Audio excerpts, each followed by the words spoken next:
how's it going? Chris back here with another video, and today I'm going to be talking about the top 5 games I beat in 2020. And that doesn't mean games released in 2020, just games that I finished in 2020. And this year I finished 69 games this year, and that's pretty decent, I think. My record is 64 games finished in a year, so 69 beats my record. It's pretty cool, pretty decent, right? You could say a lot of bad things about 2020, but this year, the one good thing that you could at least say about it is that you got to stay home, play some video games, and who doesn't like that? Without further ado, here are my top 5 games I finished this year. First up is a game that I haven't heard really anything about, and it's pretty surprising, and that's Haven for the Xbox One. One day I was scrolling through the games and it caught my eye. It was released this December and I heard nothing about it, but the visuals grabbed me. A romantic space adventure RPG with beautiful landscapes and a very pleasing soundtrack.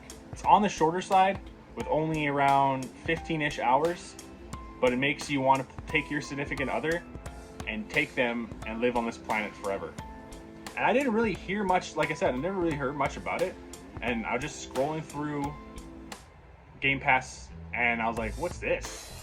And I looked and it was like released on December 3rd. I'm like, I'm gonna play that. And I'm glad I did because it was really good. It's very beautiful. Yeah, I had a lot of fun with it. And next up is a video game that some people don't like. I actually really enjoyed it. And it's also on the Xbox One. It was on Game Pass and I just thought, might as well try it out. And that's The Outer Worlds. It's like if the show Firefly had a beautiful baby with a Fallout game. This game was so fun and I loved all the characters that I actually want to do all the companion quests, and I did. The only complaint I have with this is that the worlds are a little linear. Other than that, I think the game was perfect. The voice acting is top notch. Ashley Birch from Hey Ash, What You Playing? She's on there. She plays my favorite character. Really fun game. I really enjoyed it. It was just kind of short, and like you go on this planet and you see it on your menu or whatever. It's a huge planet. You're like, I can't wait to explore that. And you go on there and you fly to it, and then all of a sudden you literally have like this linear path. You can go off a little bit to explore a little bit, but nothing like Fallout or anything like that. I only say it's like Fallout because Obsidian made it. And yeah, it was actually pretty fun. I really enjoyed it, and yeah, that's why it's on my list. Next up is a game that came highly recommended from my friend Chad Bailey, and he's a big zombie guy, so I was like, you know, I'm kind of, I don't know, okay with the zombie stuff now. I love playing zombie games with friends, those are fun, but just playing them by myself, I just can't really get into them as much. So I was like, you know, I'll give it a try. And I bought it on the cheap when it was on a PSN sale this year, and one day. And so I just bought it and I tried it out, and I was thoroughly hooked. Like as soon as I started playing, I was like, wow, this is pretty fun. It's a perfect mix of The Walking Dead and Sons of Anarchy. Hordes are actually kind of scary. They're actually really scary, and I'm not really scared about zombie games anymore. This freaked me out. You felt hopeless and helpless, and you couldn't do anything about it but drive away. And then sometimes I would drive and fall off my bike, and then the horde would just be on me, and that's it. And I was like, well, that's that.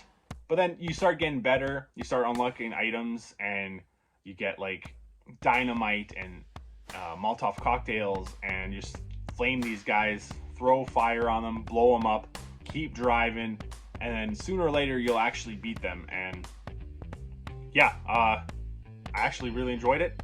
It comes at a high recommendation from me. Thank you, Chad Bailey, for that. So the last 3 games were on digital, so I don't have them to own, really. I don't have them physically. But the next 2 games are. They're actually games that I own. So next up is Final Fantasy 3 or 6. It's actually 6, but Final Fantasy 3 on the Super Nintendo. And this was my first time playing it, and I cannot believe it took me this long to actually try it. The game was 35 hours for me, maybe a little bit more. I didn't do many side stuff, but it took me 35 hours to finish it. And when I did, my jaw dropped. It was so good. The soundtrack is insanely good. And the characters are even better. It has one of the most maniacal villains of all time, Kefka. He actually really pissed me off. And because of that, because of guys like Kefka, like Locke, Sabin, or Sabin, however you say it, they made me love this game so much, and is now in my top 3 Final Fantasy games. I'm gonna say it's gonna be the top 3. And yeah, I loved every moment of it. It's one of those games that has been on my shelf for ages, and I don't know why it took me so long to beat it or even try it. And yeah, I was pushed to play it, and I was like, you know what, I'm gonna play this, hanker down, and just sit there and finish it. So I'm gonna say it's around, oh geez, I'm gonna say 37 hours. And yeah, holy crap, I love this game so much. So last but not least is a game that I actually played on the Xbox 360 a long time ago. And back then I was all about the gamer score. So if a game didn't have an achievement right away, so like I'd be in the achievement list and look through them and be like, well, I can't do that within an hour. It was all about just getting the bigger number than my friends. And now, as an adult, I'm more mature. Anyway, so I had it on 360. Now I have it on Switch. First game I beat this year is my favorite game I beat this year, and that's Tales of Vesperia, the Definitive Edition. I got this for Christmas in 2019, and yeah, so I played this like as soon as January started. I'm like, this is the game I'm gonna play first, and I'm so glad I did.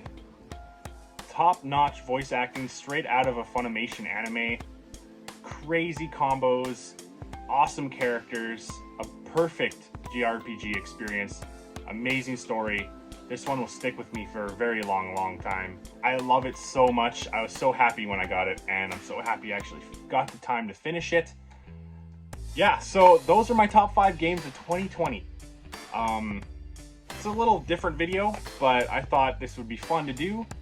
So, like I said, in the description, all the 69 games I actually finished, these are the top 5 of all those.